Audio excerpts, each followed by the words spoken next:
The views expressed and the opinions given by the individual host and their guests do not necessarily reflect those of Para-X, its affiliates, or its sponsors. The Paranormal View. The Paranormal View.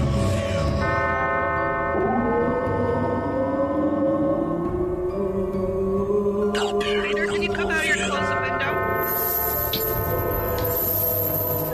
Time now for the Paranormal View. The Paranormal View on the Para-X Radio Network. The Paranormal View. Welcome, everybody, to the Paranormal View right here on the Para-X Radio Network. I want to thank everybody for being here tonight. Chat room is nice and full. And to those who are listening from around the world, and if you're not here with us, please come over to para-x.com and join in the chat room and click the player button on top of the page, and you'll be able to interact with us and ask questions of our guests. And you'll be able to private chat either myself, Jeffrey Gould, hello, or Cece, Barbara Duncan. Now that you've got the windows closed. Thought my mic was off. Oh, is that what it was? Well, I'm glad that you guys are with us tonight to co-host. And we have a great guest lined up for tonight. He's got a couple books, and we're going to try and do some from each one of the books. And I know we probably won't get nearly anywhere as close to going through them. But it'll give you some ideas about the books, and you'll be able to pick one up. We'll also tell you where and how and all that good stuff of being able to acquire one. But I think what we'll do is, because we have so much stuff, questions and all, I think I'm going to let Jeffrey go ahead and introduce our guest. Well, it's a little more than a couple. I mean, our guest tonight has written The Complete Idiot's Guide to World Mythology, The Complete Idiot's Guide to the Paranormal, The Mythology of Supernatural, The Signs and Symbols Behind the Popular TV Show, The Complete Idiot's Guide to Zombies, and Complete Idiot's Guide to Werewolves. Essentially, he's all over the place with complete idiots. Also, World Religions at Your Fingertips. I know I should be careful with my jokes tonight because he also knows Krav Maga. Nathan Robert Brown is an author, mythologist, technical writer out in Texas, acquiring a master's degree in English from Midwestern State University in 2009. He received the 2008 Harry Brown Award for an essay that later would become the basis of his first academic monograph publication, The Rape of Lilith. That's a project on which he's currently revising and expanding for more commercial re-release sometime later this year. Nathan has done extensive research in world mythology, folklore, urban legends, which may disappoint Kat that she's not here tonight, as well as ancient civilizations and world religions. He's an expert on trinities, tripartite systems, common structures, and universal themes in myth, religion, and mysticism. And Nathan's also a public speaker and a pro bono demonology consultant. And while I don't know how many demons actually require consulting, but as I doubt demons use currency, so I can understand the pro bono part. So please welcome Nathan Robert Brown. Hello. All right. Welcome, Nathan, to the Paranormal View. We're glad to have you, and we'll try not to keep you more than 2 hours. That's all right. I got the time set aside. Now, with all that big introduction and all, just in case people still doesn't know who you are, why don't you tell us who Nathan Robert Brown is? Who I am? Yeah. Well, I started off my career as a mythologist in college, and as a freelance writer when I got out of the Marine Corps. Pretty much started out my career putting my name on anything they would pay me to write. For most part, in the beginning, I wrote on any subject that I had experience in, which, like you guys mentioned earlier, the Krav Maga book. I also wrote some books on paying for college, things of that nature. And then finally, they came around, the Idiot Guide folks asked me to do a book on world mythology, and that got me started on world mythology. And then that kind of ended up overlapping into the paranormal, and I started working again in as a demonology consultant, and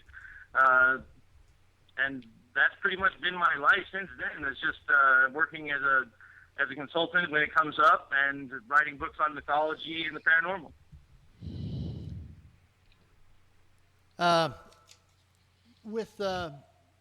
Because we're going to be doing 2 books, we're going to start on the one with mythology, the Complete Idiot's Guide to World Mythology. And I, when it comes to that, I'm probably pretty much an idiot, I'd say.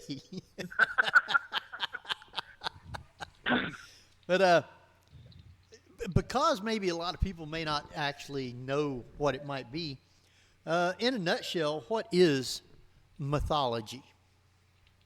Well, I think probably the most confusing thing, as far as people who aren't familiar with it are concerned, is that people think mythology, the word myth means not true, and that's not really the case. Myths aren't really all that concerned with facts. Truth, they are very concerned with, but facts not so much. And a lot of times I think, especially when we get into things like religious mythology, people get really wrapped up in the facts, whether or not things really happened, and they kind of miss the forest for the trees, so to speak, because they're so worried about whether or not there really was this person at this time doing this thing, that they almost act as if it has no validity unless the person historically existed. And one of the ways I kind of explain this to people usually is the story of the boy who cried wolf. Most people are familiar with that story, correct? Yes. Yeah, it's an Aesop fable, I believe, isn't it? Yeah. Right. And what's the meaning of that story? What's the truth of that story? Well, the moral is to tell the truth so that you're believed when trouble comes up or something like that. Right, exactly. But my question is, was there ever a boy who cried wolf? I believe there was. A couple. Really? What was his name? Where did he live? What time period was it in? But my point is that the facts of it, whether or not it really happened, has no bearing on the truth of it. Right. Well, that's interesting. We still tell that story because it has meaning, because it has truth, it has a purpose. And the same is true with any mythology, religious mythology, hero mythology. It doesn't really matter. The truth of the story is not affected by the facts, I guess is what I'm trying to get across. Right. Well, now, so mythology is our way of expressing our understanding of our environment in a specific way. It's kind of like built upon stories from different cultures and different times. Mm-hmm. Yes, exactly. But it's how each culture kind of expressed their understanding of life, existence, their environment, the world, the cosmos, you name it. Now, Well, it kind of goes back to what. No, go ahead. Sorry. Kind of goes back to what my premise is that behind mythology there's a truth. Yes. Behind every legend there's a truth. Whether it be just a story along those lines, or whether there was an event that occurred that the mythology is based on. Right. Well, yes. Like, for example, we're learning a lot more about the way the world works based on the myth of the Great Deluge, or the Great Flood, Yes. as most people know it. That's not in any way exclusive to biblical mythology. The American Indians have it. The ancient Sumerians had one. The Asians. The stories of great floods exist in almost every culture that existed near the end of the last ice age. Reason being is, at the time, most people lived near water. And at the end of the ice age, all that water melts, all that ice melts, all the water evaporates. You have what amounts to a worldwide storm. Water levels rise. There's a huge flood, and it doesn't just happen in the Middle East. It happened everywhere. Now, do you know if there's been correlation as far as the timeline of those flood myths with each other, so that? Do they correlate? Well, that's where things get tricky, because with mythology, a lot of times it exists as an oral tradition long before it's ever written down. Mm-hmm. And so it's just passed by word of mouth for thousands of years. And so there's really no way to say it's specifically from this point in time. It's prehistoric, so there's no way to know. Right. whether or not they correlate to a specific timeline. They're definitely all from a prehistoric oral origin, but we can't say how exactly what time. Does that make sense? Okay. Yeah. Now, I was just thinking somewhere down the line, I know that in Oregon, there was a study done for the tsunami of the great earthquake in Japan. I think it was about 1600 or so. There was a massive tsunami. But they were able to actually go back with scientific data and timeline it to a specific event, and can correlate it through research of papers, letters, writings in Japan to know that there was a major earthquake at that point. So it'd be interesting to see if you could actually go back and timeline them to see if the myths were all identical time. Well, I know there's been work to do that. I try to leave that kind of stuff to the historians and the scientists, but I know there has been some work to see if some of the stories from mythology correlate with catastrophic geological or meteorological events. For example, like the stories of Pompeii and of the Minoans. In the Greek mythology, the Minoans, were the single greatest civilization in the Mediterranean, and then one day they just up and disappeared. And we now believe that most likely some type of volcanic activity was responsible for their destruction. Now, the way your books are done, they go into great depth, and they also have lots of stories from each of the different chapters that you have. I know you got stories from all around the world covering different aspects of mythology. You have a chapter called Plight of the Demigods. So what is a demigod?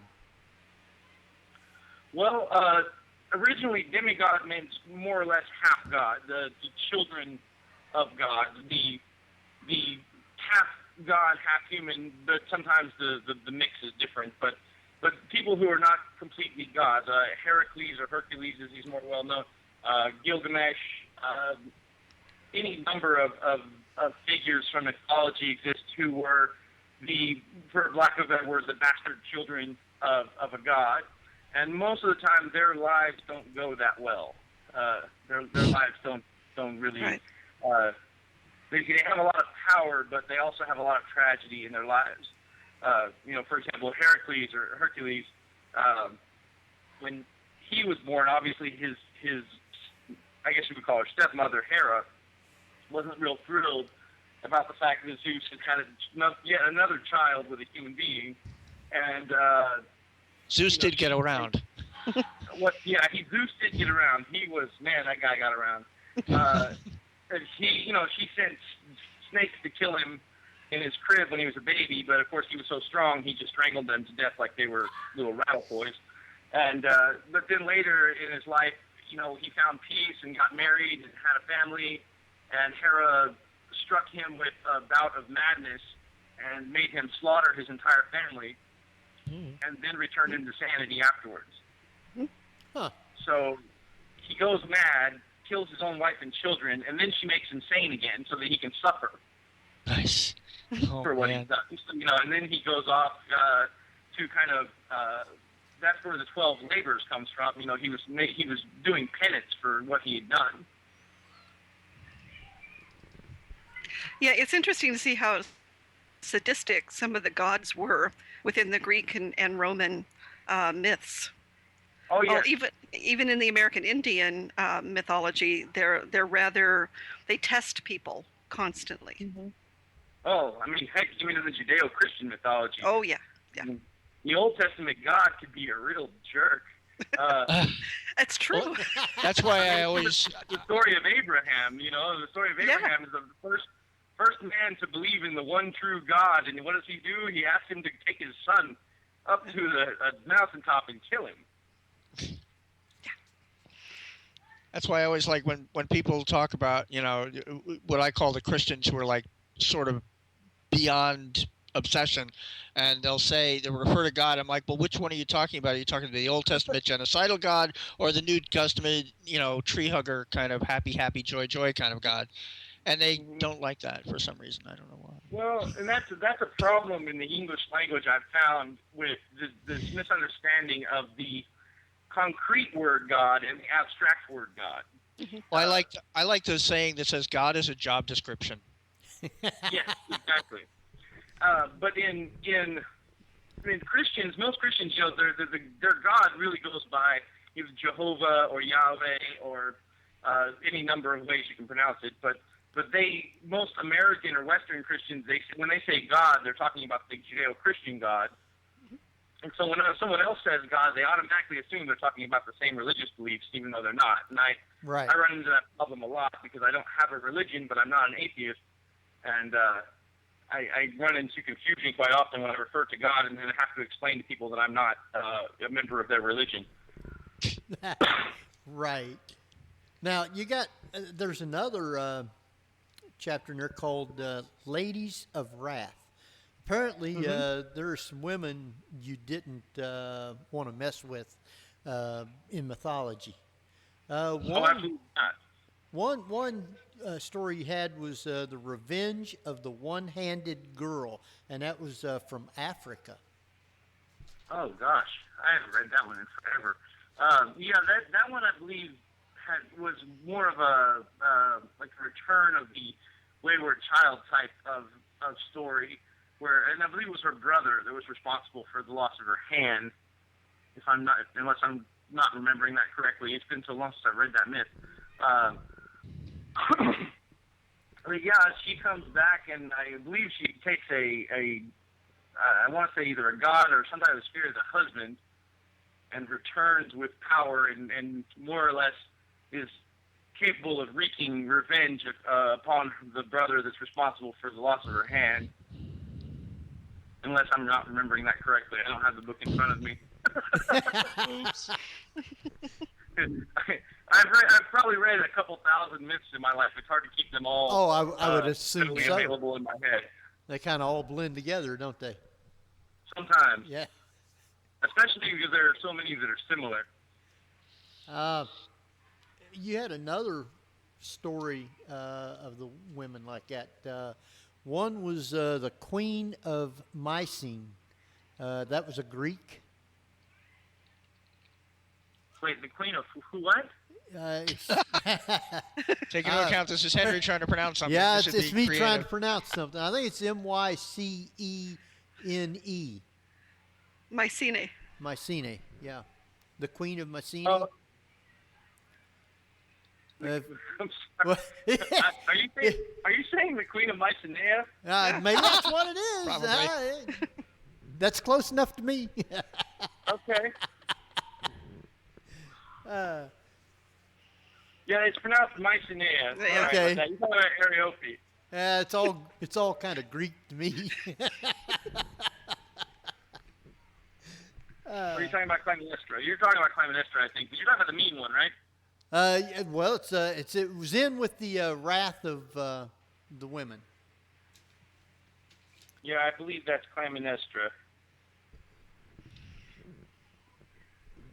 Apparently, she wasn't a very good queen. She was, no, she wasn't, and her husband wasn't really, in most of Greek mythology, her husband Agamemnon wasn't necessarily that great of a king either. He was a very good warlord, but not necessarily the greatest king, especially when it came to his wives. Later on he was involved in the sacking of Troy, and we all know, that all happened because of a woman as well. Her brother's wife, or his brother's wife, Helen, was more or less the lover of Paris and ran off with him to Troy, and that started the whole war with them. But yeah, she was not a very nice person. Trying to remember what particular story that was from.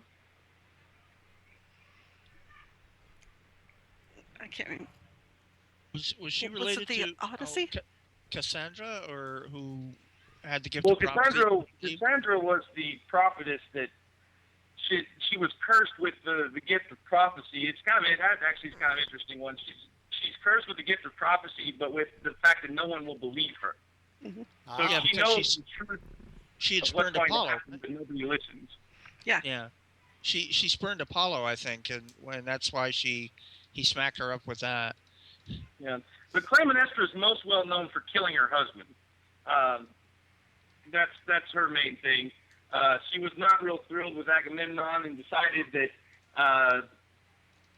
she could run things with her own little patsy in his place, and she was planning on taking him out, and she ended up failing, I believe. But yeah, that was the plan, more or less, was for her to take out her husband Agamemnon. As Greeks go, though, probably the worst one, or the most interesting one, is Medea, as far as the wrathful ladies are concerned, because she gets creative with her wrath. It's true. For example, she more or less betrays her own father in order to help her lover, Jason, obtain the Golden Fleece. Ends up kidnapping her younger brother, and as her father is chasing them, she starts cutting her little brother up into pieces and dropping the pieces of his body into the ocean because they believe that whatever condition your body was in when it was interred was the condition it would be in the afterlife. And so her father was forced to slow down so they could pick up all the body parts she was throwing into the water. That's pretty sadistic. Yes. But creative, Then like you later said. on- Very creative, yeah. Yeah. But Later it's on, also when Jason returns home, and he's supposed to get his throne back for bringing the Golden Fleece. Well, he's denied it, and so she goes to the daughters of the king that's denied Jason the throne, and says, your father could be immortal. All you have to do is boil him alive and eat him. And they do. They boil their father alive and eat him, and he obviously doesn't come back to life. So, and then later on, she kills her own kids just basically because Jason decides he's going to marry another woman. Oh man. Yeah, she's probably the worst one. She's definitely the most creative with the wrath thing, as far as the women in Greek mythology go. Now, as I recall, She will for her money. Osiris did the same thing. Was cut up into bits and pieces by Seth. Mm-hmm. Yeah, because he had already been resurrected once. Seth had him nailed into a coffin and sailed his body off onto the Nile River, and his body was found by a princess, and she brought it onto the coffin was found by a princess. She brought it onto the shore and it grew into a tree. Mm-hmm. And his wife Isis finds the tree and realizes it's her husband, and she works as the woman's handmaiden for a while, more or less taking care of her infant son. And she starts every night using a fire spell where she puts the baby into a fire to make the baby immortal. Mm-hmm. And then one night the princess walks into the room and sees her little baby playing with toys in a fire, and as would be expected, she goes nuts. But it also breaks Isis's concentration, and the spell is broken, and the child loses its chance at being immortal. And so Isis reveals her true form and says, "I'd like to take my husband home now." And when a goddess shows up, you kind of just say yes and let her do that. And so she took her husband back home. So the second time, Seth was kind of ticked off that Osiris had been resurrected, so he cut Osiris into pieces and had them scattered all over the world. And Osiris' son Horus, who's the hawk-headed god of wisdom, he goes off and searches the world for all the pieces of Osiris, and he's able to get all of them together except for one piece. And that would be the piece that most men would find the most important. Yeah. Because might say it's his membership card. That piece is swallowed by a fish. Crocodile. Yeah. So he fashions a new one out of wood. Oh, don't tell me that's where we got the term woody. Yeah, well, there you go. Not wood. So he literally got wood. And it was replaced, and he was resurrected again. Wow. Yeah, the Egyptians were really interesting with some of their stuff. I wasn't going to go there. Sort of a I'll bibbidi go Lorraine there. bobbidi boo. We got Uh, before we go to our first break, because it's already almost up on that. But I wanted to talk a little bit about. We had another good one here. It's the first wife of Adam, known as Lilith, and you had a story in there, Lilith's rebellion. So tell us a little bit about Lilith. Oh, a little bit? Okay. Well, Good luck with that. Lilith has been a pretty common part of my research for a long time. She's definitely probably one of the most interesting female figures in all of mythology, primarily because she's been around longer than anyone. Any other non-god figure in mythology, Lilith outdates all of them. She's been around probably for at least 5,000 years, if not 8,000 years. Most likely, Lilith was the goddess of a prehistoric culture that was more or less a matriarchal culture. The women were in charge of religion and public works or in charge of religion and politics.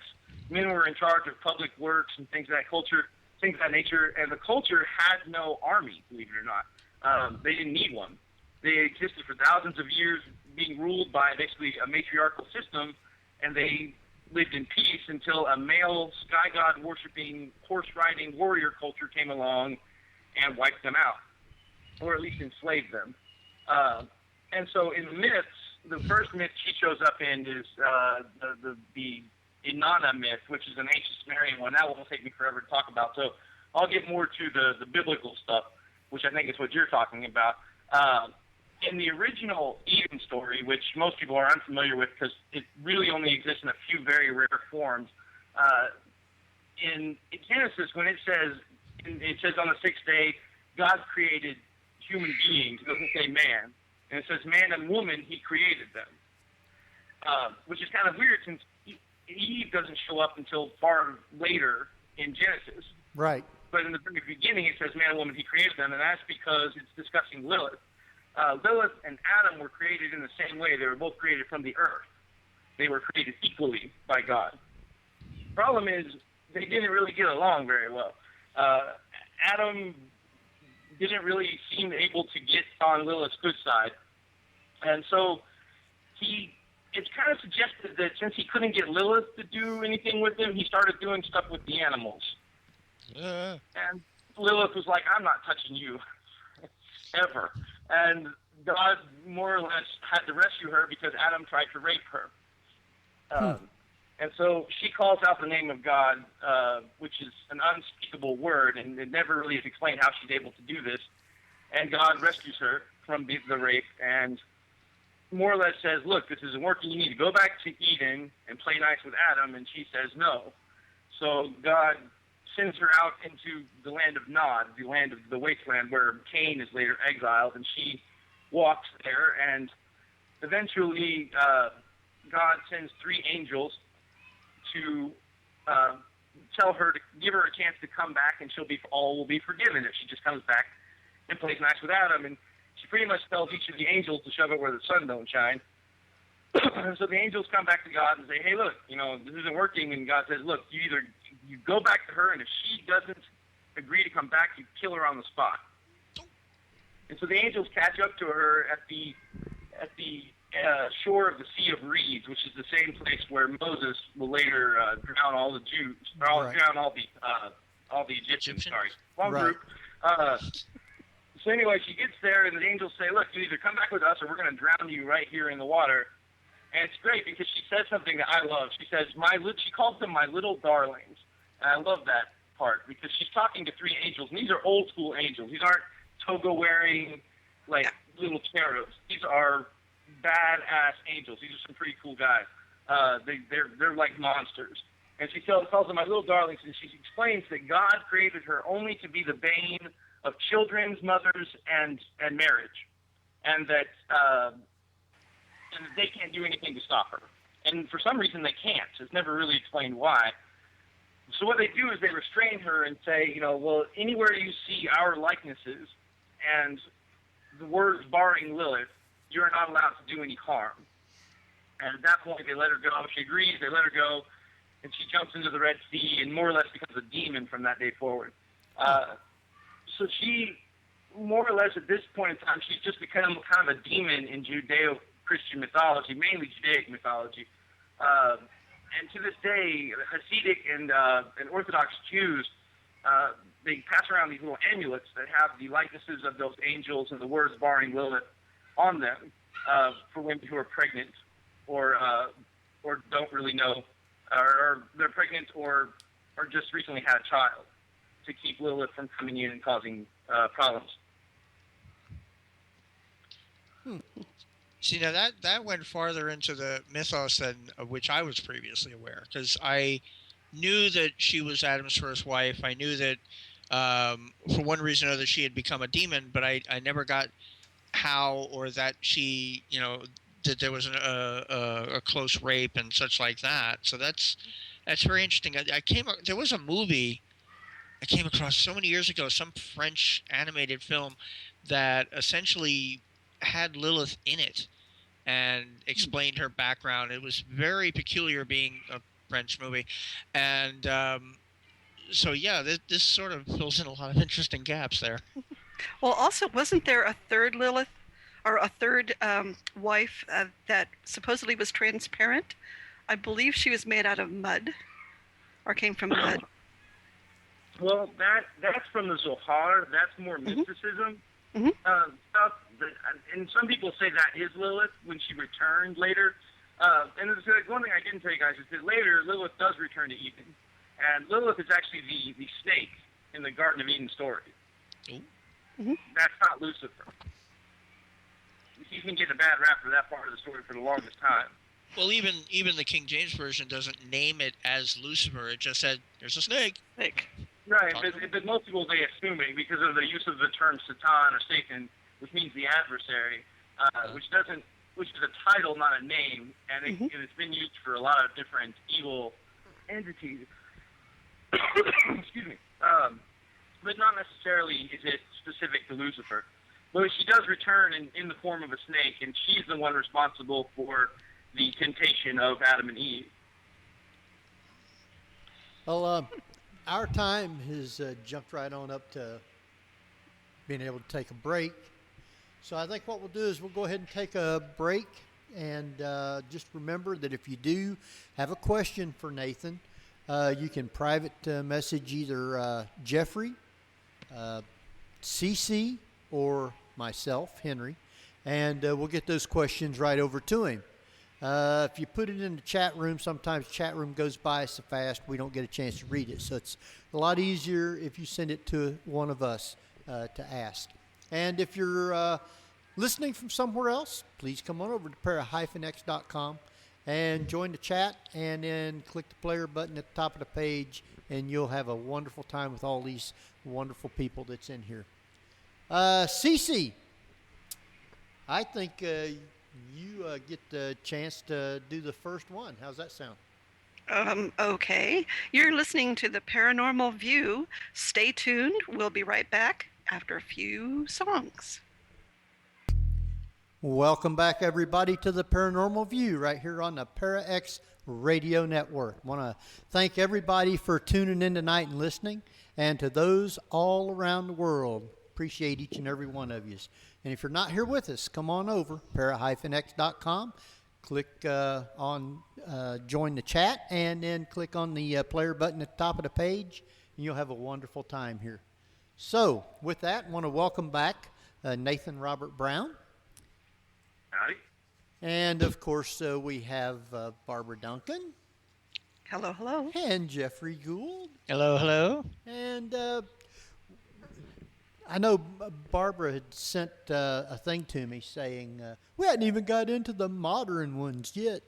So I think she's wanting to, she's probably got a whole page and a half of modern myths to talk about. At least. So jump right on in there then. Well, I love the fact that your book doesn't stop with ancient myths, but it also includes, you have this whole section on Carl Jung, tying in symbols. But you also talk about vampires and werewolves, which are relatively modern when you start talking about mythology. No, not actually. They're not modern. Yeah. The modern. Well, part from of a it standpoint is- of, yeah. From the standpoint of how we see vampires and those sorts of undead creatures now, yes, those are modern. But they've been around far longer. The idea of the dead coming back to life and feeding on the living has been around since probably close to ancient times, if not ancient times. The Chinese, since probably at least BC, they've had a creature known as the Changxi, which means hopping corpse, which is a corpse that returns from the dead and rapes women and eats babies and drinks the blood of people. And the older it gets, the more white hair it gets, and so you can kind of judge its strength based on how much white hair it has. And the interesting thing is kind of different is the Western vampires. They're usually pretty concrete ways of dealing with them. You got the stake, iron, silver, those kinds of things. The Chinese vampire, the Changxi, it can only be dealt with in certain ways depending on how old and how strong it is. When it's fairly young, you can scare it away you can actually beat it off with a broom. Do what with a broom? Oh, wait. You can beat it away. You can beat it away from your house with a broom. That didn't sound right, did it? Yeah, cats couldn't resist touching on that one. So, and anyway, you can keep it from getting into your house by putting a line of rice across the threshold, things of that nature. I know that one. That's to keep them busy by counting. They actually. Really? Oh, sorry, go ahead. I always heard that to put a pile of rice at your door to keep away vampires, because what it does is they are OCD to the point of that they have to count each rice, and they end up staying up until the dawn. Yeah, they got that from the Europeans. The Europeans, that's part of fairy lore. That if you spill rice or sugar or any grainy substance in front of a fairy or a leprechaun or any type of fairy folk, they have no choice to stop and count them one at a time, which gives you obviously more than enough time to escape, because that would take a really long time to do. But they kind of took that. That does exist for certain Asian monsters, but they actually borrowed that from Europeans. But with the Changxi, the interesting thing is it scares to death of thunder and lightning for some reason. So if you can make any sound that mimics thunder, it'll scare them away. They can also be killed with a normal firearm. Which is kind of interesting since that'll kill anyone. Yeah. So if you shoot it with a firearm, then obviously with a Changxi, it dies. That's convenient. It's kind of odd since that kills anyone. Now, what about? Go ahead. What about zombies? What about zombies? How far back do they go in mythology? Well, I know it's a real live thing in Haiti, but I'm wondering if that appears in other cultures besides Haitian culture. Oh yeah, if you look at like revenants, for example, which are a type of vampire, or Verkalax or Ashwang, which are the Filipino versions of them, they exist as well, and they're almost a bit more like zombies than vampires, and the Changxi as well, because they don't really retain much intelligence from when they were alive. They're more savage and primal. A revenant was an early precursor to vampires. It kind of split off. But a revenant was a person who would rise from the dead and attack the living, usually people that it knew. I personally believe that revenants are most likely most of the myths about them come from the time when the Black Plague was sweeping across Europe. Mm-hmm. And so I think most likely these were people who were accidentally buried alive, and then they would somehow make their way out of their graves, and they would try to go back to their villages, and the villagers would, be like, monster, and try to stone them. And their own families would refuse to let them into the house. So, I mean, you'd be pretty ticked off, too, if you had to go through, having to dig your own way out of a grave, and then your own family and villagers and friends and won't even let you come home. And so then they would, and most of the time, a revenant wouldn't bite. They would just scratch and punch and beat the people. So that's more or less what was happening. People were being buried alive, and then they would just beat the crap out of their neighbors and family for being so stupid and not letting them go home. That wouldn't be very nice, would it? That was before they started using the whole dead ringer thing, where they put a bell on a string when they bury a person, so that way if they woke up, if they're still they alive, they'd ring the bell. Yeah. I've heard that also known as Saved by the Bell. Right. Yeah. In fact, I worked. I'm an actor, and I worked on a student film, and that was one of the aspects. Is that my character was drugged and buried alive with the string going up to a bell because I was essentially a killer. And the guy buried me alive and listened to the bell ringing to know that I was aware that I was now buried alive. That's pretty stupid. Creepy. The thing was, you had to pray that you weren't buried in Romania, though, because the Romanians, the whole, vampire and undead belief in Romania was very, very prevalent. And they actually created coffins that would stake you and cut your head off the moment they were closed. They would put a blade on the lid at neck level, and they would put a stake pointing downward right where your chest was. So when they closed the coffin, you were beheaded and staked. At the same time. So, yeah, there was no ringing the bell for you once they closed that coffin. Wow. Well, now just had to pray they did it. And there were other things, too, like they would take a large nail, and shove it up through the soft tissue under your chin and nail your jaw shut. Into your palate, so that way you couldn't bite. Couldn't bite nobody. Yeah. The other way was to fill the mouth with rocks. Right. And then there was also the idea of they would brick up the inside of a tomb so that you couldn't tell which way the door was, or they would make a fake door on the inside so that way if the corpse reanimated, it wouldn't be able to find its way out. And is that particularly why they nail coffins shut? I think why they nail coffins shut, that could possibly be. I know that it was the reason they used iron nails for a while. Yeah. Iron was believed to ward off evil. It's also why they use wrought iron around cemeteries. Was because it was believed it kept evil spirits in and out. Because evil spirits couldn't come in and mess with the restful dead, and evil spirits that were buried there couldn't get out. Couldn't get back. There's also cast iron grates that they put over graves.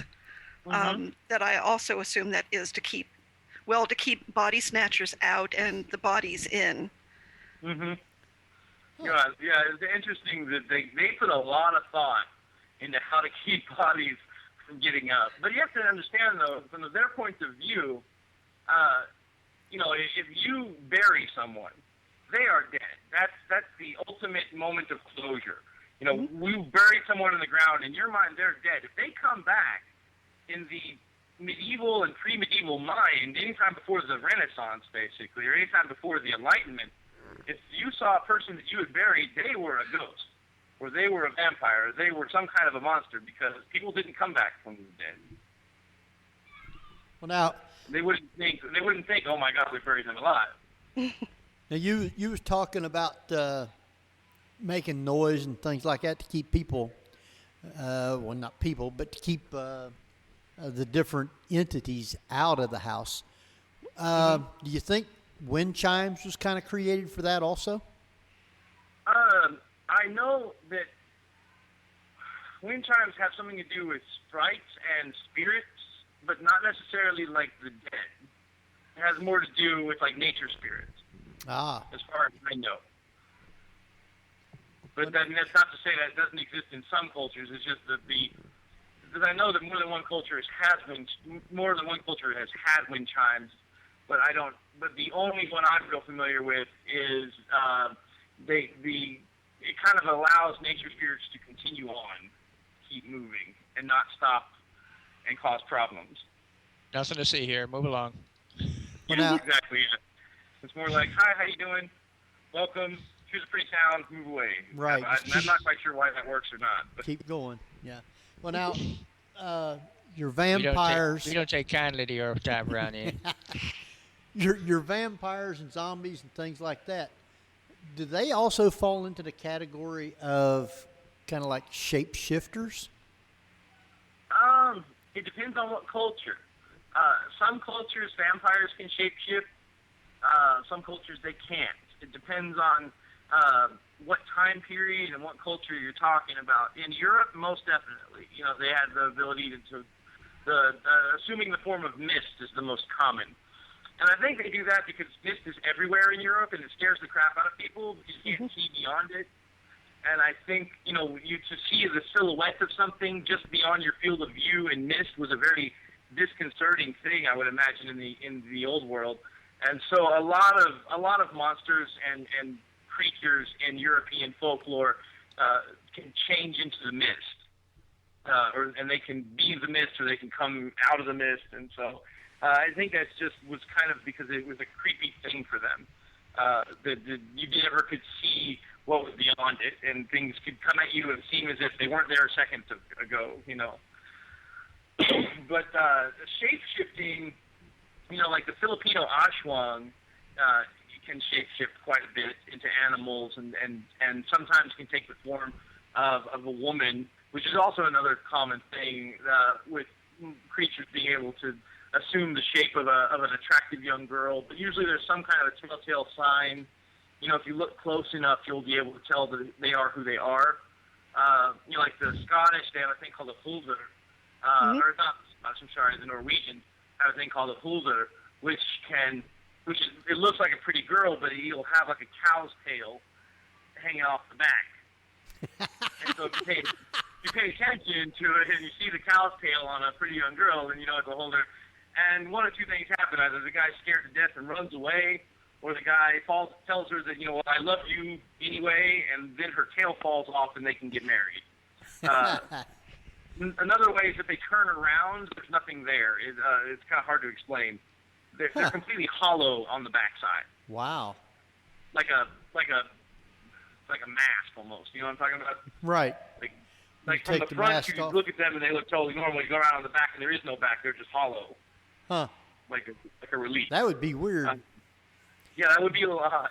And same thing, you know, if the holder loves you and you love the holder, then they'll go back to normal. They'll become normal, and you can marry them, or you run away screaming. That's pretty much how all those stories end up.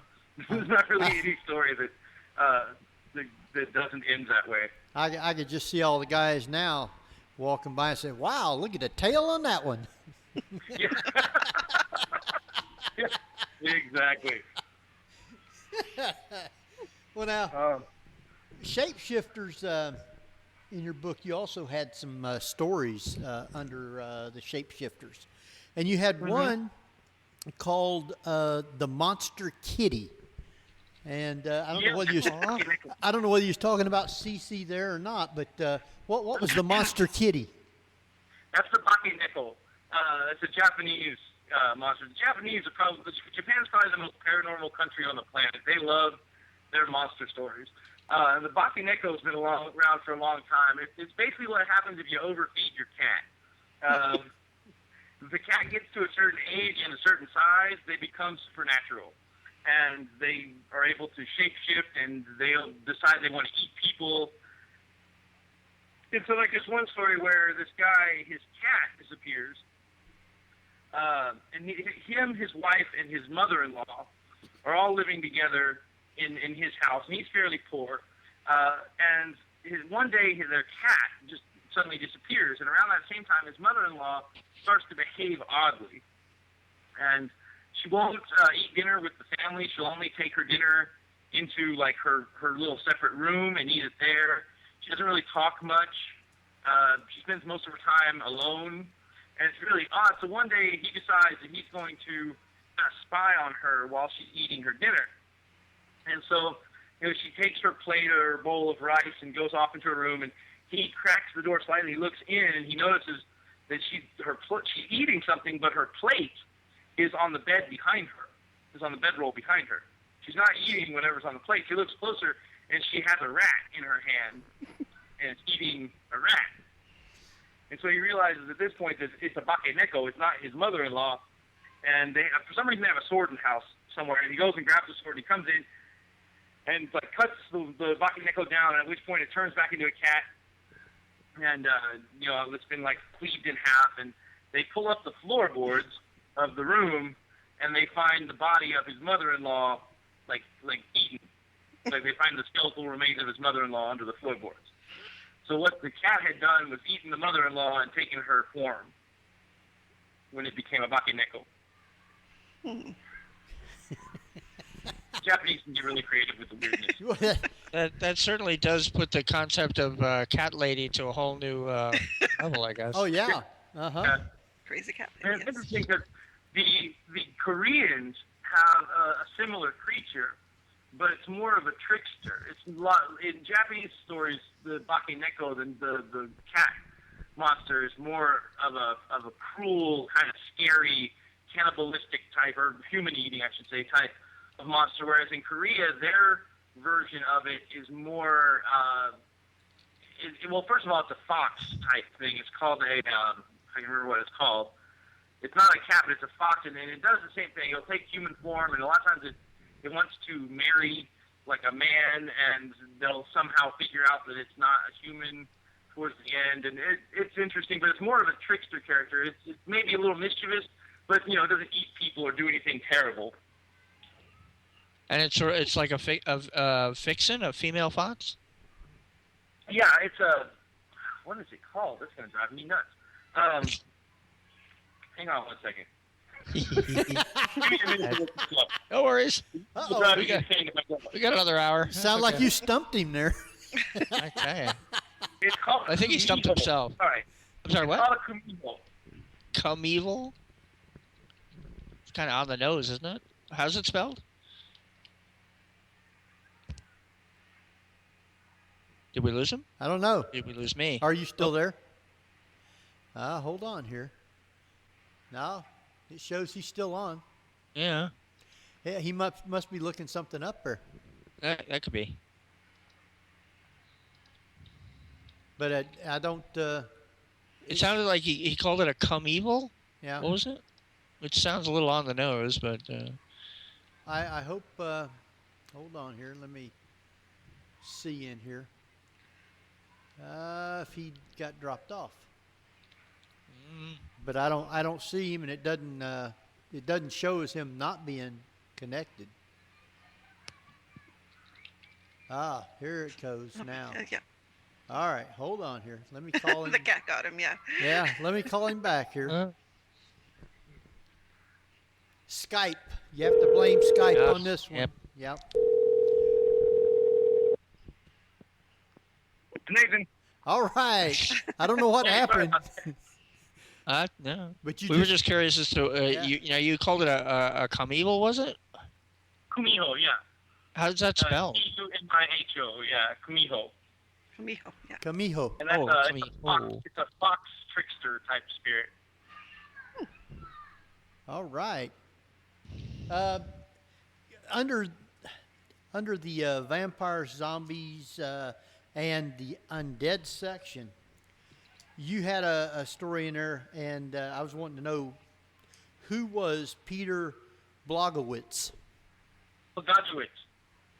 Peter Blagojevich, who was he?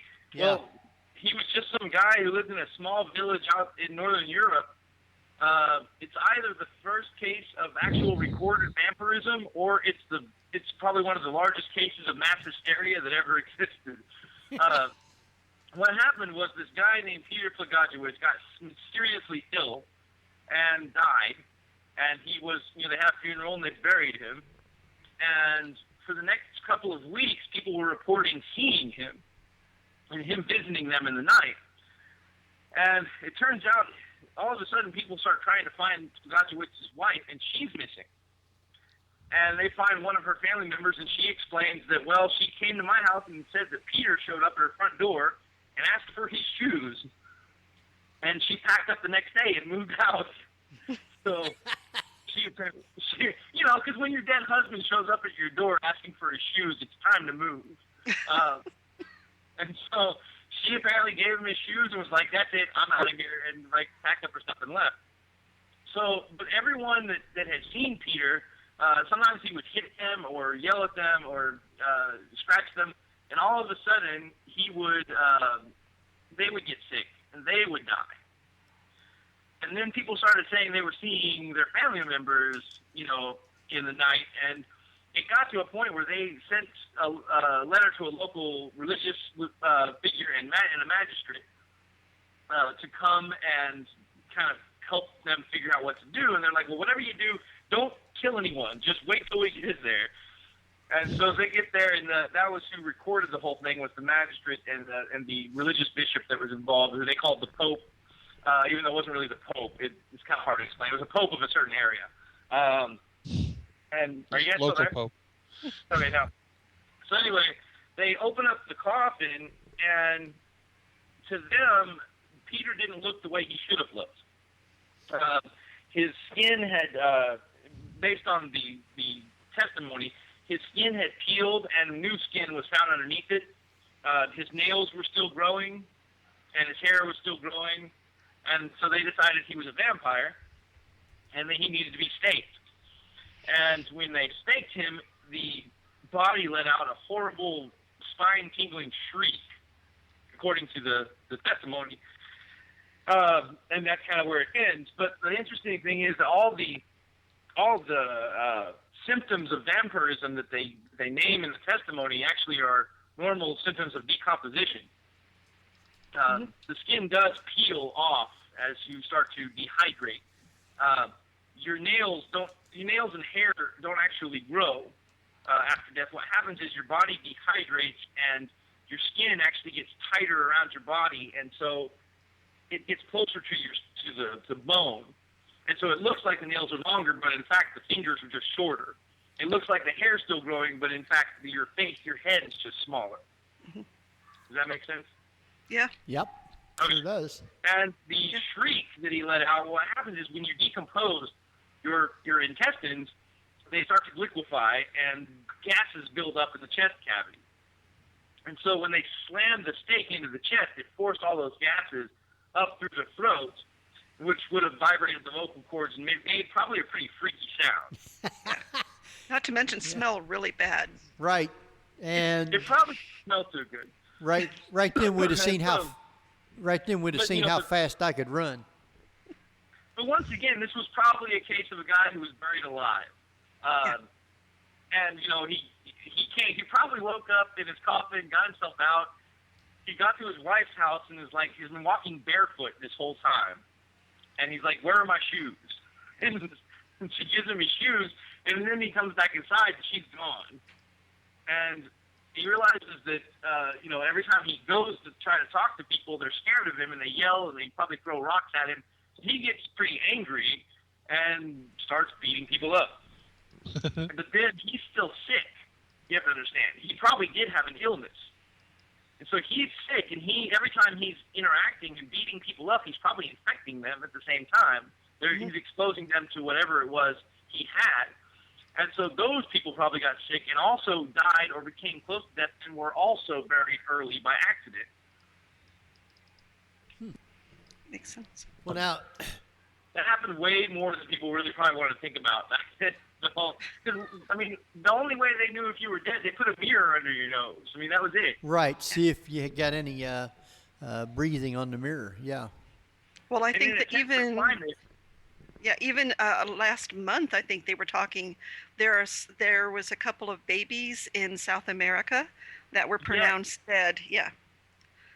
Yeah, and they went into the morgue, and the kid was like crying and moving around. And Well, the thing is, just even with modern technology, if you don't calibrate an AED correctly, or not even an AED, just the regular paddles that the EMTs use, if those aren't calibrated properly, it'll tell them there's no heartbeat. Yeah. Right. And there may be no heartbeat, and then they'll imagine that. Imagine getting defibrillated while you still have a heartbeat. That would not be fun. Well, now, since it's getting close to our last break, and then we'll be switching over to his other book, The Idiot's Guide to the Paranormal, which, again, that fits me. I'm right in that category. But before we do that, CC, I know you had a ton of questions. I has one more really good question. All right. Go ahead and get that one out there. I'm wondering 200 years from now, when people go back and start to look at the mythology of the 21st century, what do you think is going to be included in that? What are modern day mythology? I think, first and foremost, I think comic books will be seen as our mythology. When people read the myths of our era, hundreds of years from now, I think comic books will definitely be at the forefront of it. I know that sounds silly, but I believe that it's true.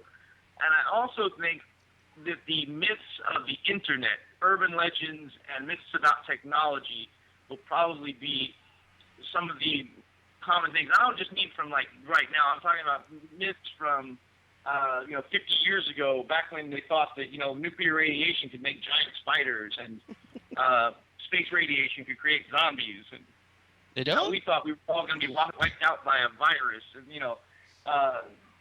there'll be things like we look back on the whole idea of radiation causing giant insects and things like that as ridiculous. But to people in the 50s and 60s, that wasn't ridiculous because radiation was a brand new thing and it was scary. They didn't understand how it worked. It could burn people without fire. That was. I mean, that's craziness. That's crazy talk as far as people back in the 40s and 60s were concerned. You could burn somebody without fire? That's nuts. But if it could do that, what else could it do? And now, like with how we live now with viruses, viruses are doing things we didn't know they could do. They're jumping species. They're jumping from bloodborne to airborne. They're doing things. They're resisting antibiotics. They're doing stuff we had no idea they could do. And so now we're like, well, if they can do that, what else can they do? We don't know. And it scares the crap out of us. What we don't know is the scariest thing. And so I think those will be the myths that really kind of prevail as the myths of our time. Right. Another 50 or 100 years from now, they'll be looking back and say, oh, did you know this? Blah, blah, blah. You believe they thought that was true? Well, there was once a time Americans had rights. Oh, wait. I seen on the news just the other night where measles has made a rebound. Yes. Yeah. And so everybody's going to have to go get measles shots and all that other good stuff.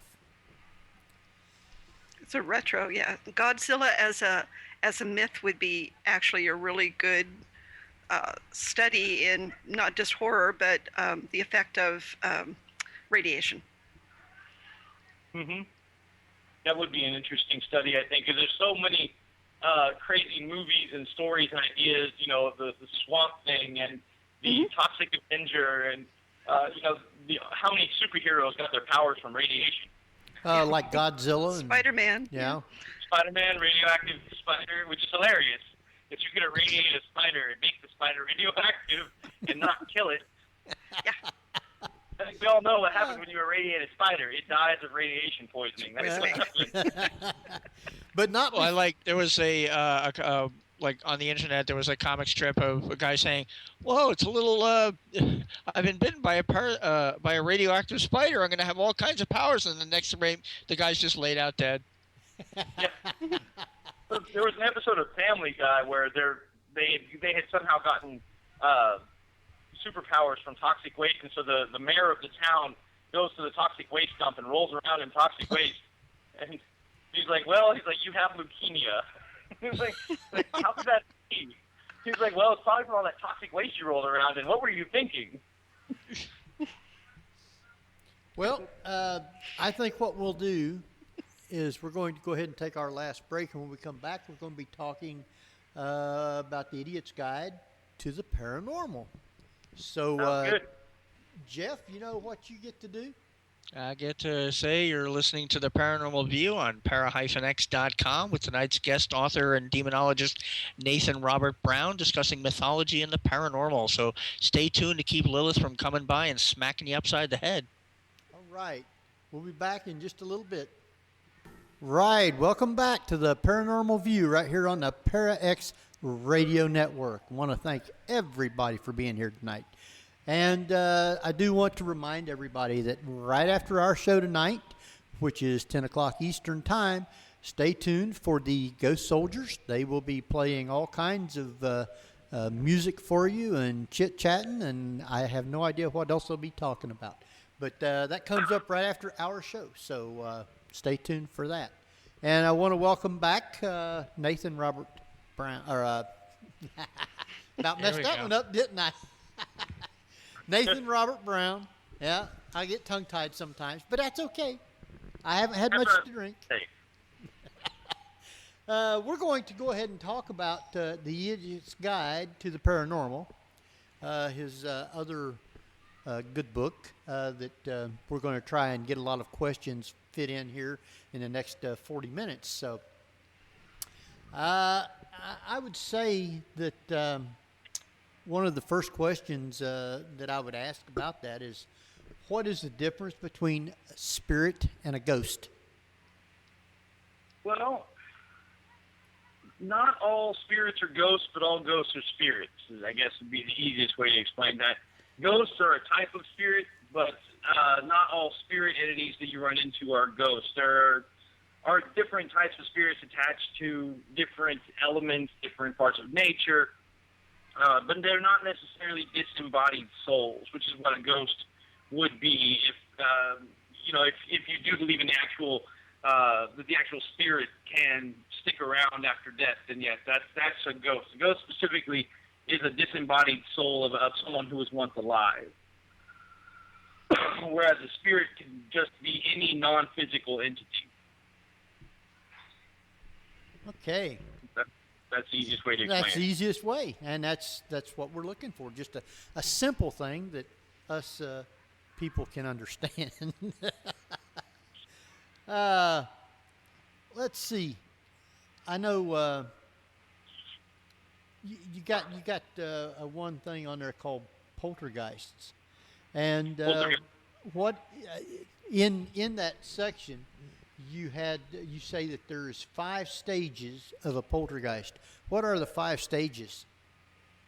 Well, the first stage is what's called the dormant stage, or the passive stage, or some people call it the latent stage, and that's not really that much to worry about. At least it's not so out of control that you would notice it right off the bat. Most people would probably just dismiss it. Like you'll swear you put something down, on the coffee table, and then you'll walk into the kitchen and it's on the kitchen table.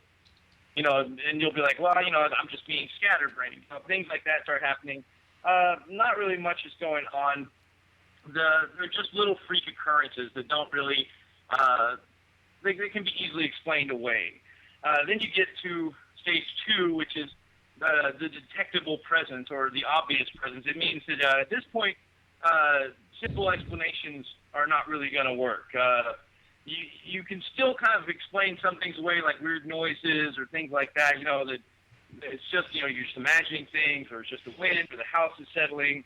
But at this point, you might start to notice cold spots. That's usually the first sign that it's not just something normal, that it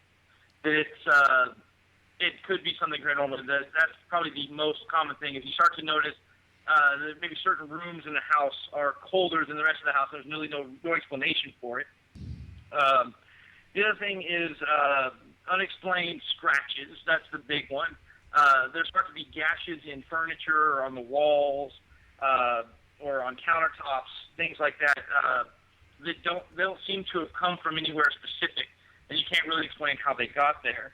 And then at that point, if there's a person in the house that the poltergeist seems to be targeting, that person will probably start to experience things touching them or scratching them in their sleep. If those signs come up, then most likely it's not just the house settling. I don't think that can scratch a person. And then you have stage 3, which is when the kinetic activity really starts to kind of take control, and that's when, and I like to refer to this as the holy crap phase. because this is the point where people usually start going, holy crap. It's not exactly when you get the Vatican involved, I guess. Well, actually, that doesn't even do any good. Poltergeist. Well, I mean, if you've got an artifact right there, that's the wrong kind of holy crap, I guess. Yeah, and well, like for example, you'll be sitting at the table or you'll be sitting on your couch and your remote control to your television flies across the room for no reason, and you can't really explain that away. Appliances will start turning on and off, lights turning themselves on and off. Windows will be open that were closed, and vice versa. You'll open a window, and then all of a sudden, you won't even hear it close. You'll just walk away, you'll turn around, and the window will be closed. Sometimes they'll make noise. That's what the word poltergeist means, actually, is noisy spirit. Because poltergeists get increasingly noisy, doing things like slamming drawers closed over and over again, or slamming counters closed in cabinets. Now, stage 4 is what we call the targeting phase. And that means that the poltergeist starts to come after you, more or less, or people in the house. It means that it is doing things specifically to harm you. That, for example, what was originally just, the remote control flying across the room, now knives are coming out of the drawers and flying across the room at people. What was originally a little pebble knocking you in the head has now turned into a full-on brick. At this point, it starts to really try to do harm to the people in the house, and that's really when things get bad. And then stage 5, at that point, you need to leave. Stage 5 is basically the life-threatening phase. Once a poltergeist gets to stage 5, get out of the house. There's nothing you can do to stop it at this point. It's gone completely out of control, and all you're doing by staying in the house is, number 1, making it stronger, and number 2, giving it more chances to harm you and the people in the home. A stage 5 poltergeist, it can cause injury and it can kill, and they have killed. So once you get to stage 5, they're pretty scary. And a stage 5 poltergeist, the one difference between it and all the other stages is that it doesn't stop at that point. Up to stage 4, poltergeist activity happens in little spurts. By stage 5, it's not spurts anymore. It's constant. It's constant noise, constant movement, constant kinetic activity. And the interesting thing about poltergeist is that for the longest time, even the word geist means ghost or spirit, but the actual research that's been done in a poltergeist in the last 20 years, we've learned that poltergeists most likely are not caused by spirits. They may attract spirits due to negative psychic energy, but most likely the psychic energy itself is what's causing the poltergeist. For a while, they thought that teenage girls going through puberty were more than likely the cause, because a lot of poltergeists were linked to the cause being a girl in her pubescent years. But what they believe is that repressed psychokinetic energy in the body is actually what causes it. People who have psychokinetic abilities and don't know they have them, and most likely experience some type of traumatic event in their life, and they start to repress this energy because they don't know how to release it. And so it just starts getting released in the house. And once it's released in the house, this angry, violent energy, it just starts going after people. What's to stop the poltergeist from following the family if they do leave? Like some poltergeists, they will follow you. Matter of fact, there's one specific one that I wanted to mention. Hang on one second. If I can find it. I guess it's not here.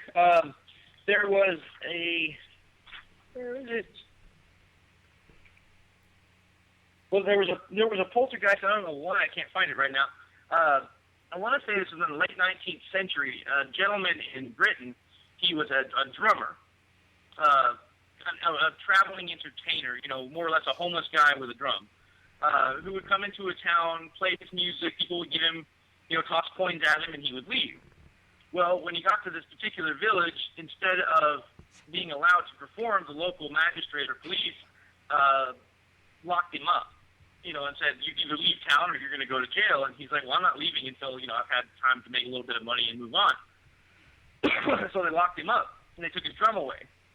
Well, from that moment, the moment they put him in jail, everyone in the town heard constant, unceasing drumming. 24 hours a day, 7 days a week. From the moment he was locked up, no one in that town slept. And they came to him more or less and said, look, we're begging you. make this stop? He's like, yeah, sure. He's like, let me play one drum beat for everybody. You guys give me some money, I'll leave town. Everybody in town threw coins at him. You know, he played his piece. He picked up his money, which was a large amount of money, and he left town, and the drumming stopped. That is a poltergeist.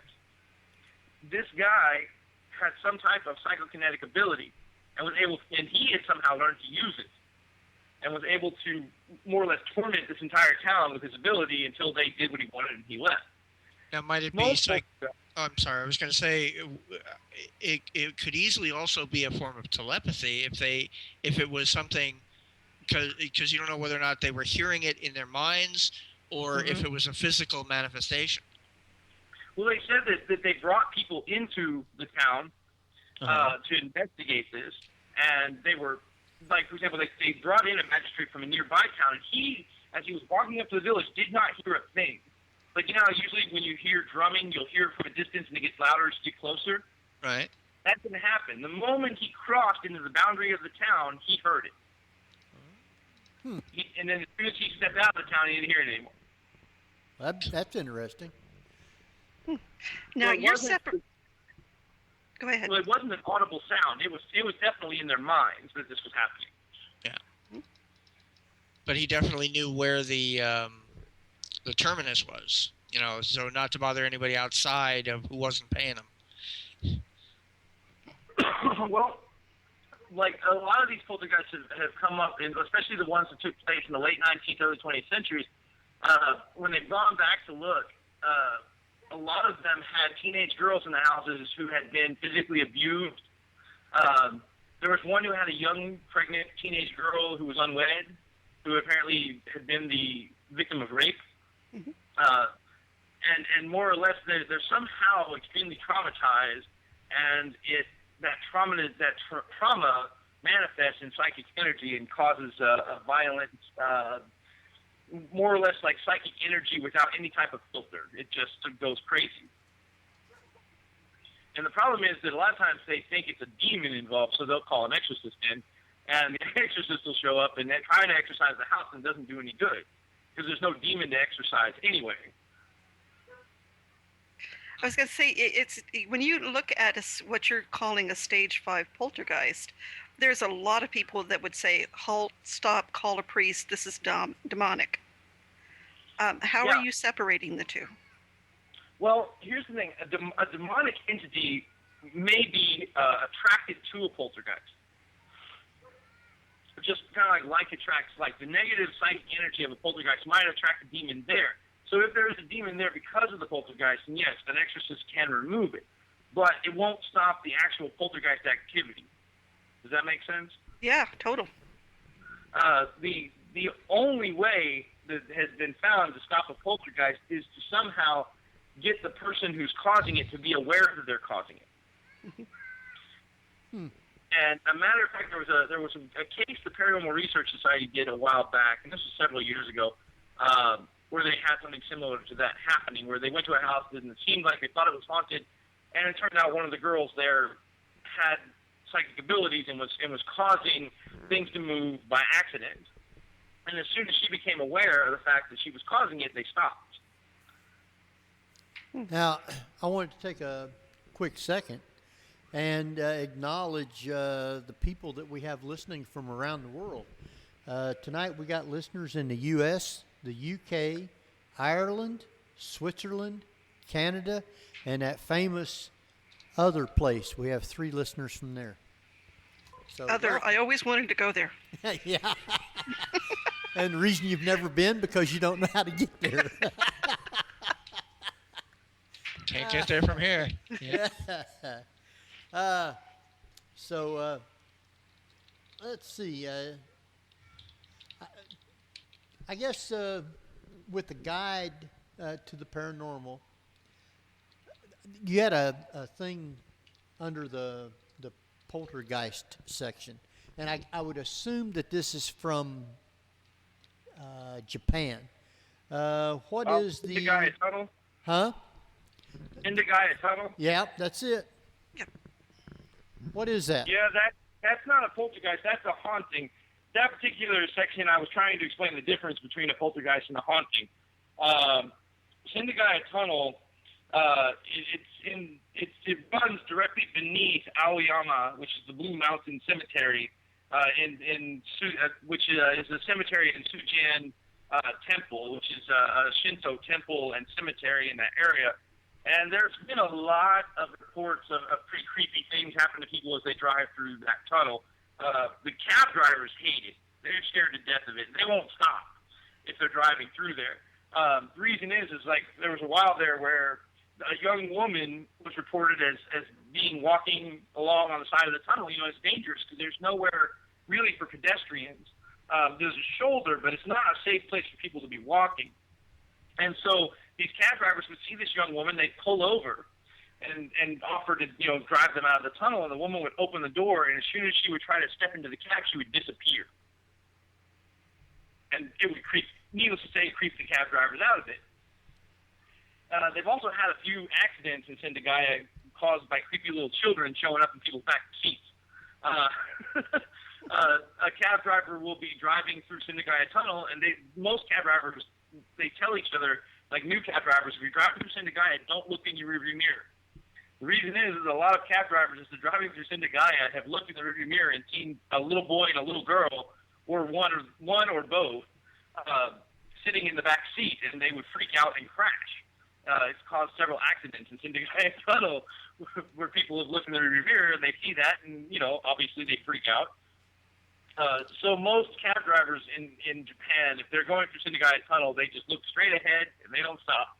So if you ever break down in Sendagaya Tunnel, don't expect anyone to pick you up because they won't. Good luck with that. Yeah. Now, we got a question from the chat room. All right. I was gonna, and I haven't noticed it, but I'm wondering whether or not I'm going to jump the gun and wonder if the kids in the rearview mirror had black eyes. Most of the Japanese ones, they're usually hair covers their face. That's a real common Japanese thing. Like the ring, that kind of thing? Yeah, kind of. That's a pretty common thing. Black eyes are very common too, though. That's very that's a pretty common Japanese thing. But that's mainly in horror films and lore. I don't know what the actual paranormal cases would report to you, but that's definitely a Japanese trait, the black eyes or the hair covering the face.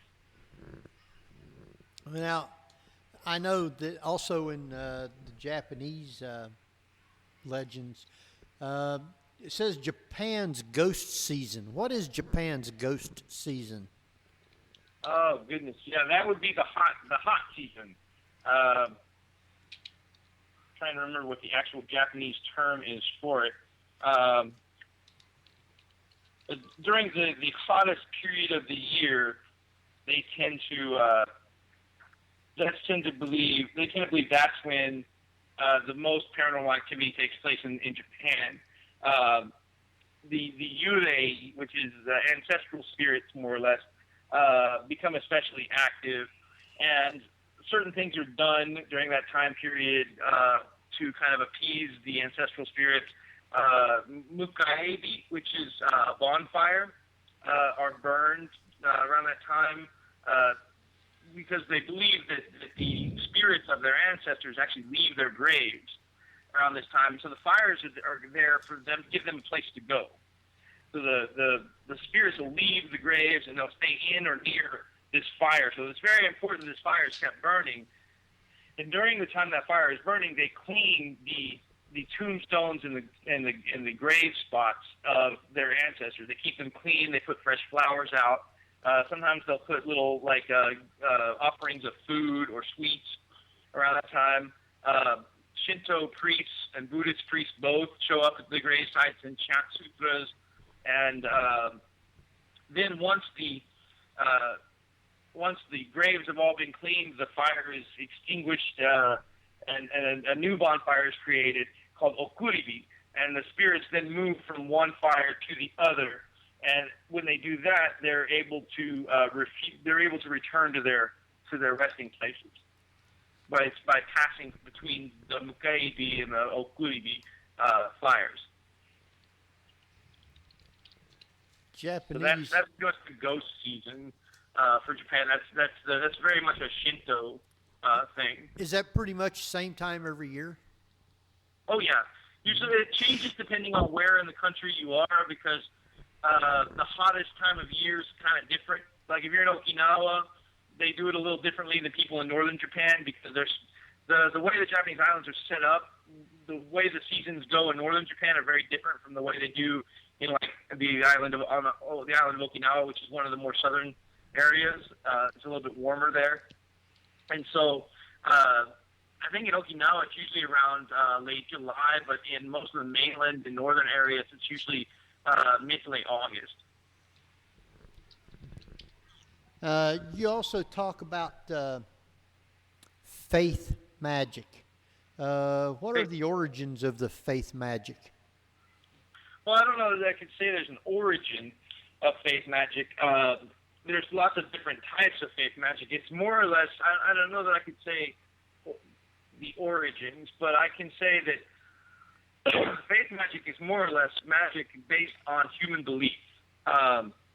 Voodoo, or Vodun, is one. Hoodoo, which is the kind of southern U.S. version of voodoo, although most hoodoo practitioners would not like it if I said that. But it's really, that's kind of how I view it. Santeria is one, which is more the South American version of voodoo. And then you have like a spiritismo, which is more related to American Indian style beliefs. But the idea is that human belief, their faith in the power of a thing or a person, can be used to control physical reality. Sometimes this can be done in a positive way. Sometimes it can be done in a destructive way. And I've actually dealt with quite a few cases where I've been involved in debunking people who have been using this in a negative or destructive way, unfortunately. That usually does tend to be the thing, is that people, they realize they have power, and the first thing to do is, hey, let's abuse it. Right. Like for example, a lot of voodoo and hoodoo and Santeria practitioners are really talented apothecaries and healers, and I have absolutely no problem with them practicing them religions peacefully, and they're very talented healers, and I have absolutely no issue with that. But there are, unfortunately, as in any religion, there is a group who uses it to their own personal or financial advantage, and more or less uses it for their own personal gain, and that unfortunately happens quite often. Now, have you ever seen the film Skeleton Key? Yes. Matter of fact, I mentioned that in the book, I think. And I do that because of what I refer to it as I call it the belief paradox or something of that nature. That the one of the tricks that some of these faith magic, more negative ones, have used is to kind of spread the idea that there are certain supernatural methods you can use to block yourself from their power. But the problem is that as long as you don't believe that a faith magic user has any power, then they don't. So the moment you use any of these methods to protect yourself, you are acknowledging your belief in their power. And as soon as you do that, they've got you. That's more or less, that's every faith magic person's, the first thing they'll tell you when you come to them for help, whether it's positive or negative, they'll say, if you don't believe that this will work, it's not going to work, because it won't. It's most of the time it's placebo effect with a little bit of apothecary thrown in. And there's nothing wrong with that. That can be very beneficial when it comes to healing, but it can also be very destructive if used in the wrong way. It can be used to harm people, make them believe that they've angered spirits they haven't angered, and at that point to exploit them, almost like supernatural exploitation. Uh-oh. Hang on, I gotta close this window. I got a train going by. All right. I do want to remind everybody we have a few minutes left. So if you do have a question for Nathan, private message Jeffrey, CC, or myself, and we'll get those questions right over to Nathan. I know you in your book you also talk about cryptozoology and some of the aquatic cryptids. I know what Loch Ness monster is, but you had some others that was listed in there that I hadn't heard of.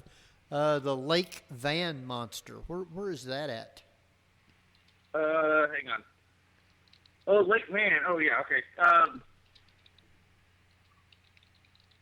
Lake Van actually is in Turkey. That one, I want to say that one was debunked just recently. Okay, in '95, there was reports of like a big, like large creature that had been seen coming out of. It's a very, very salty lake. First of all, it's probably like it's right up there with the Great Salt Lakes. It's very, very salty, and people were seeing stuff rising up, large things rising up out of the water. And then in '97. A Van University student came up and said, hey, I've got video evidence of it. And it showed his boat moving across the water and kind of chasing along with this thing that was moving very fast along the water with it. But unfortunately, I believe this was just a few years ago, they really took this video and put it under a microscope. And unfortunately, the object in the water was moving at the exact same speed as the boat. Ah. And see, that's a problem. Sound like it's towing it. They were dragging it and taking pictures of it at the same, and videotaping it at the same time. Yeah. Ah. But they were able to do it from the side of the boat. They created a rig that pushed it out from the side, so it didn't look like it was being dragged behind the boat. So the problem became that, if this was an animal or a creature that was moving, it wouldn't move at the exact same speed as the boat. It would move in slight variations, and it never once varied from that one spot on the camera. Once they were able to kind of make it where the image always stayed in the center of the screen, the object in the water never deviated from the center, which means it's moving at the same speed. Right. Well, now yet another one also called the Japanese frilled shark. Now that's real. That's a real one. They were believed to be, see, in cryptozoology, a lot of people think they only deal with animals that are mythical. But they also study animals that the scientific community has said are extinct, but they don't believe they are extinct. The Japanese frilled shark was one of those. It was believed that they were extinct until 2007, when one of them was very old and was slightly injured, but it showed up just off the coast of Japan. And that was I think it was in January of 2007. It was right offshore, and at first they thought it was an eel of some kind because they'd never seen it before. No one had ever seen one. And so they called in experts, and they're like, no, this isn't an eel. This is a shark. And it's a frilled shark. It's a deep water shark that feeds primarily on plankton and small animals, and it filters them through these large filters on the side of its gills. That's why it's called the frilled shark, because it looks like it's got these little frills on the sides of its neck. And they took the creature and they put it in a tank, but unfortunately it didn't survive much longer after that. But the fact that they were able to find one alive would suggest that there were more. Because most animals don't want to be around humans, most wild animals. Right. They would prefer to be as far away from us as possible. So the fact that they were able to find one that was near humans would suggest that there's got to be more. Now, you got another section in your book called The Unexplainable. And you had a story in there that I'm sure would be interesting to hear. It's called The Hum of Teos in New Mexico. Mm-hmm. Oh, I've heard of that myself. Yeah, the Hum of Teos?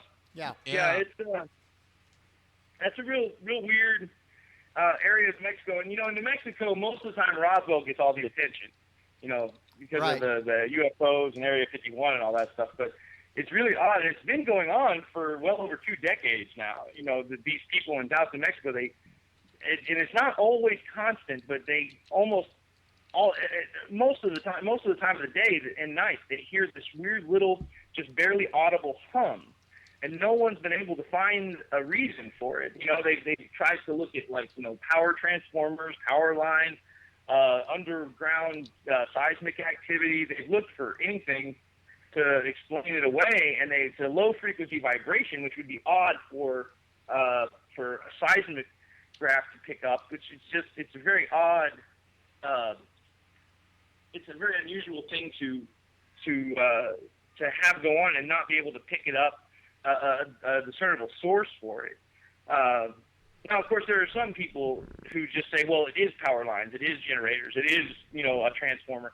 But they can't prove it, and that's kind of the thing about it that makes it interesting, is that no one can prove either way what it is. Well, now, where is this located at in New Mexico? In South New Mexico? It's kind of the upper northeast, I think, isn't it? It's not. It's just north. I want to say it's north of the Four Corners. I want to say, if I'm thinking about it right. My geography's so bad. But they've never been able to figure it out. And I found this interesting because there was a case just recently, and I cannot remember for the life of me where it was, of a town here in America. I want to say it was farther in the north, though, where they were hearing an odd rumbling or like thunder-like sound, and they couldn't find a cause for it. And there are no fault lines, or at least they thought there were no fault lines, and they just recently realized there is a fault line, but it's deeper underneath the earth. And so they actually located a new, I guess, subterranean fault line underneath this area. So it could be something of that nature, but, who knows? No one has ever been able to prove or disprove anything so far. Yeah, south of there would be Santa Fe, which also has what they call energy sources there, where there are certain parts of it seems that the earth is shimmering. Mm-hmm. So I know that there was a study once done of American ley lines, and those intersected with Taos and Santa Fe. I mean, I believe that there are energy frequencies that we can't detect. We think we know everything. That's just human nature. It's definitely the nature of scientists to believe that, they know the answers to everything. And the truth is, I think there are probably frequencies of energy that we cannot detect because of our three-dimensional, cage that we're in. It's very hard to detect things that are beyond the three-dimensional space that we live in. But I believe there are energies that do exist in frequencies beyond the three-dimensional space, and that they can manipulate the three-dimensional space, but we can't detect them. And so I just think eventually science will catch up, I think. Now, you also talk about the Bermuda Triangle, I believe, briefly in your book. Now, is there a correlation with the energy there versus, say, somewhere like Taos, New Mexico? I have no idea. Okay. I don't have a good answer for that one. Okay. I'm sure there are some experts that would have a much better explanation for that than I would. And there are several of these types of triangles. You have the Bermuda Triangle, you have the Bennington Triangle, you have the Dragon's Triangle. There are several of these types of places in the world where, instruments seem to just spontaneously go haywire, and then they can't really explain why.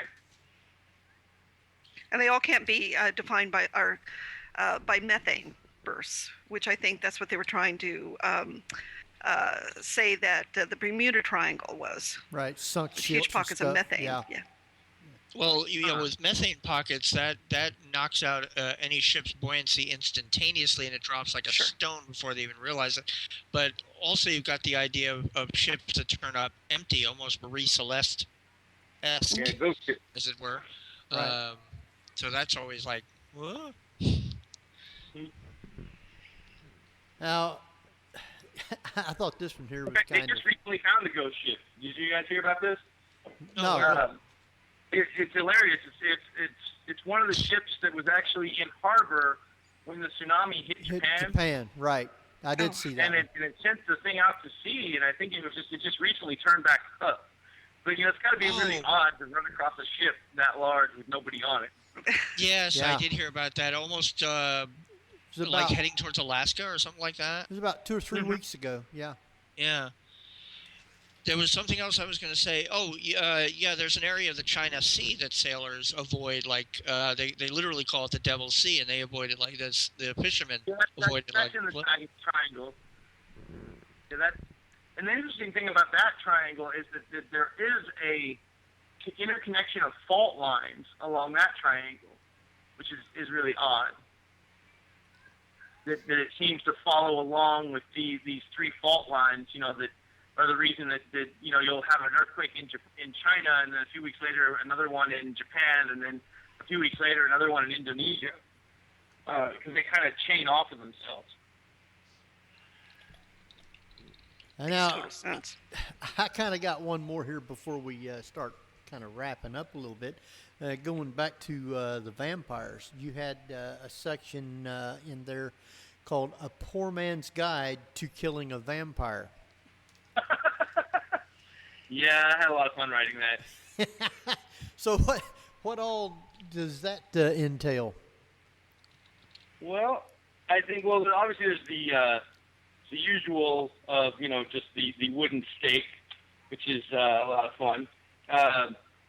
But I just kind of, and I like to do this when I write about mythical beings. Anytime I write about them in a nonfiction book, I like to take a hypothetical moment to kind of think, okay, well, what if, you came across a vampire or a zombie or a werewolf? How would you kill him? And so every one of these I have kind of a section like that. But I wanted to say, okay, well, what if there was just some guy living in suburbia, runs across a vampire? What normal household items could he pull together, to create a vampire hunting kit? And so, of course, the first thing you need are stakes, of course, from either silver or wood, as long as it's not evergreen wood, because there's a general belief among in vampire lore that evergreen won't work to stake a vampire. The idea being that evergreen wood is an immortal wood, and a vampire is immortal. So you don't stake something that's immortal with something that's immortal, because it'll just make it stronger. And no one's ever been able to prove it either way, because obviously if you come across a vampire, you probably wouldn't want to test it. Can you hold still, please? I just want to try something here. Yeah, exactly. Well, what's that? Yeah, you just walk up and say, "Can I just try something? I've heard. I just want to." Could you hold still for a minute? I want to see if it's works. Exactly. Then you gotta have a sword or some type of a blade made from either silver or some type of a combat-ready steel. And I say aluminum alloy blades are definitely not recommended, obviously, because they don't have a blade. And then you're gonna need something that makes fire, a Zippo, something to use to burn them after the fact, and then at least a clove of garlic. Though some people say garlic doesn't work anymore, but I look at it, it's better to have it and not need it than vice versa. Exactly. And so the whole idea is that you stake it with the stakes, you chop its head off, and you burn it. That's pretty much the whole idea there. Because that's, no matter what lore you're talking about, if you do those three things, the vampire won't get back up. Well, now, what if you just pulled its teeth? There actually was a part of Romanian lore that said if you could grab a vampire by its fangs, it would have to do whatever you say. Which I thought was hilarious. Like, what kind of an idiot With that, would actually try it? Like, what kind of That's like trying to run up to a rabid dog and grab it by the inside of the mouth. With that, Nathan, our time is running right on down. I want to thank you for taking the time to be with us tonight, and I want you to go ahead and give out all your sites and where to get your books and contacts and all that good stuff. All right. Thanks so much for having me. All my books can be found on Amazon.com. My name is Nathan Robert Brown. You can find me on Twitter at NatRBrown. That's N-A-T-R and Brown, like the color. And you can find me on Facebook, too. My Facebook author page is just under Nathan Robert Brown. All right. And if you Google my full name, trust me, it's not hard to find me. As long as you use my full name. That's why I use full Robert, name. because there's other Nathan Browns who I'm write. sure there is, yeah. Jeff? They're really sick of getting my hate mail, so I had to start using my middle name. Jeff, do yours real fast. I'll see what I can do. Yeah, my website is jeffgould.net, gould.net. If you add /2011 PNVHTM, you'll get to my Paranormal View page on my site, which has a list of all of the shows and guests we've had. You can not only listen to tonight's podcast when it's embedded on that page, but you'll be able to get to the links of the different topics of which Nathan spoke about, links to all of his books that I mentioned earlier, and all that stuff. If you want your own Paranormal View attire, such as shirts or caps and such, go to cafepress.com/realbadgershop. And you can look up the Paranormal View on Facebook, and it's real easy to find. And I think that's about it. And there's also theparanormalview.com, which is the official website that gets updated at least once a year, I think. Yes, I've been a little slow with that because I've planned on doing some other things to change the format around on it, but I haven't quite gotten there yet. But I'll get back into the swing of it real soon, and see if we can't get all that straightened out. But I do post it on Facebook, so at least we got it somewhere anyhow. CC? Hello? Miss Barbara? You got some sites yet? Just my Facebook page. If you go there and Facebook /Ellen Smithy, SMYTHEE, which is a really good film joke, you'll find my cemetery photography there. Well, very good. I do want to thank everybody in the chat room for listening tonight, and for those listening from around the world. Next week, we have Ashley Levy with us, dealing with crystal healing. So she's a real great lady. So you need to join us with that. It'll be a great show next week also. And until then, this is Henry Foister. Jeffrey Gould. Ceiling Cat. And we're going to say good night, everybody. Till next week. Night, night. Good night. Night. We're leaving. We're gone. Paranormal View. Come back and visit us again if you dare. You've been listening to the Paranormal View on the Para-X Radio Network. The Paranormal View.